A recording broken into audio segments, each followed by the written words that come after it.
Albert.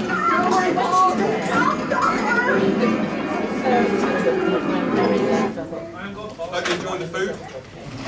Thank you all for coming.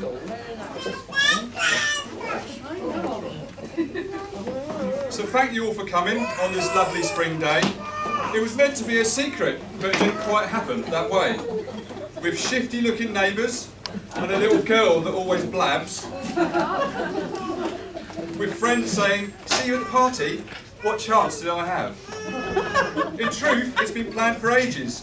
Last year I was told, "Make sure you do me a surprise birthday party for when I'm 50 years old." So here's the surprise. The party's a month late. I really hope that it was worth the long wait. This year sees a hefty milestone for you, my lovely wife. So let's take a quick look at your very long life. 50 years is a long time, lots of stories to tell. But when I tried finding some, I didn't do too well. Your brother Albert has known you all his life. Not a single funny story about you, my sweetest wife. Your sister Jackie has known you for ages. Only one little tale isn't going to fill these pages. So this poem is left to me, to tell them what I know. Sorry if it's rubbish, I'm not exactly a pro. You were born a long time ago, before Kennedy was shot. Before the Beatles were famous, just after the year dot. No computers or phones, they still used horse and cart. They had a windy handle on their cars to make them start.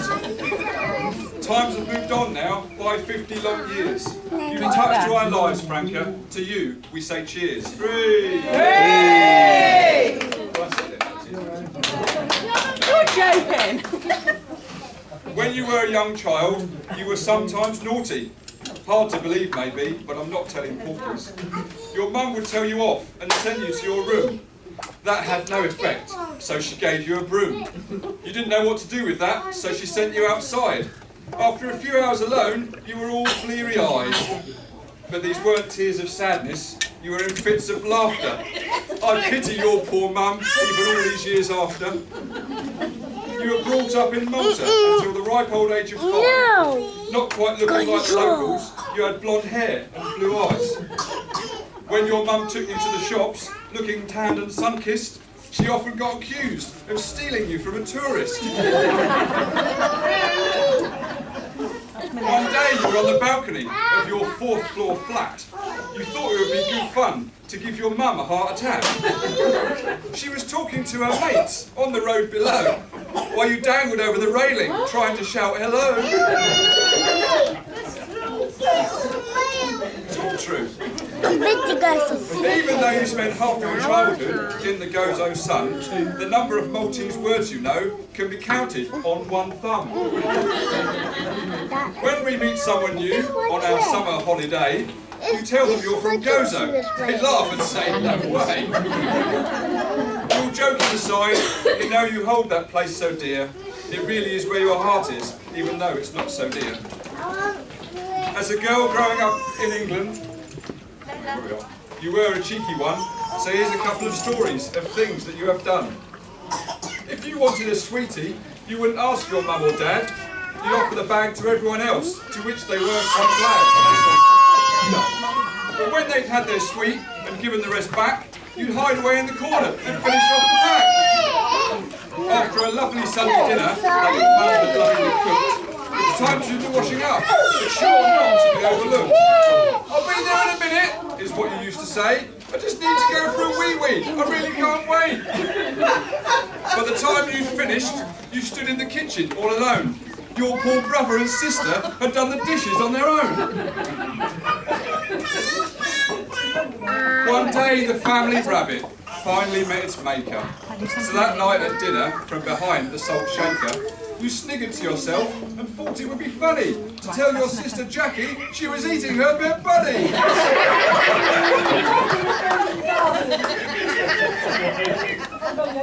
As a young woman, you weren't quite as bad, but you had this habit of being Jack the Lad.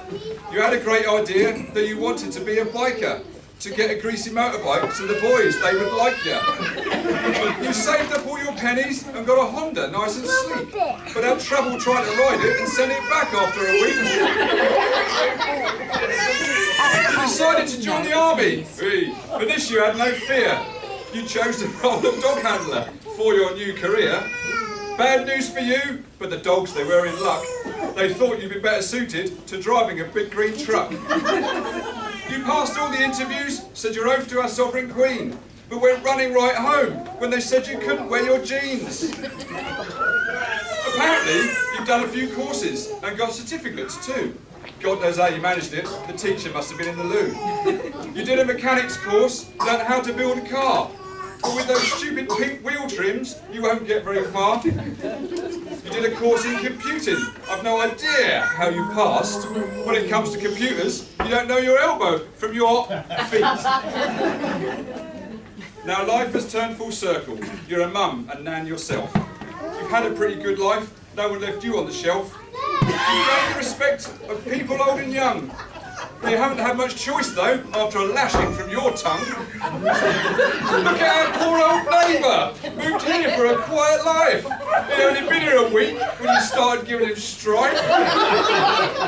He dared to park his car opposite our drive on the grass. You're so bad at driving, you found it hard to get past. But when your son Ricky reversed right into his door, that got you extra mad, and at him you really swore. When I go to the hairdresser, I expect conversation and wit. When you cut my hair for me, I don't dare move while I sit. You don't really like doing it, looks like you've had enough. But if I dare go to a real hairdresser, you're getting a right old huff. Talking of hair, you're always dyeing yours blonde, not natural. It's not quite your natural colour, but of it you are fond. Until one day you had a brainwave and thought you'd dye it black. What a mistake that was! It made you look like a right witch. What was really funny was to see you try to get back your old colour. Went through purple and grey, at one stage was sure it went ginger. When we go on holiday, you really love your packing. The amount you like to take is actually quite shocking. If there's a spare space, you'll fill it full of stuff. Sometimes I do despair, I've really had enough. The last time we took a flight, the wrong check-in girl we choose, £150 excess baggage for a suitcase full of shoes. You go out with your mates, work or around here, have a peaceful drink, cider or maybe beer. But when you hit the dance floor, you'll stay there all night long. But darling, when you break dance, it really is quite wrong. I came to pick you up one night and brought you stuff to eat. You were so ungrateful, you threw up over my car seat. You had a chat with Huey and the white telephone in the sky, and I got it all on camera. DVD available for a bribe. You love your shopping, especially with money off coupons, be they for washing up liquid or soups full of croutons. One day you went to Tesco and tried to use a load. They wouldn't take a single one. Indeed, you did explode. A few days later, you got a phone call from the lady at the shop. She apologised profusely, but again you blew your top. Why won't you take them? They're only a bit out of date. On and on you ranted before you realised it was your mate. So on that note, I'll finish. I hope you're still awake. In a little while, you can have some birthday cake. But first you have to do a birthday quiz and crossword too. It's all about our beloved, that secret you know who. So let's see how well you know her. Get as many points as you can. There's a prize on offer for a #1 fan.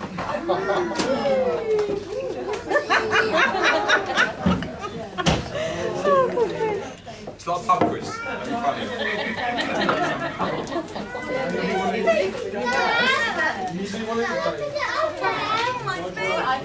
Steve? Steve? Sorry? Steve? Steve? Do you want this off? Off.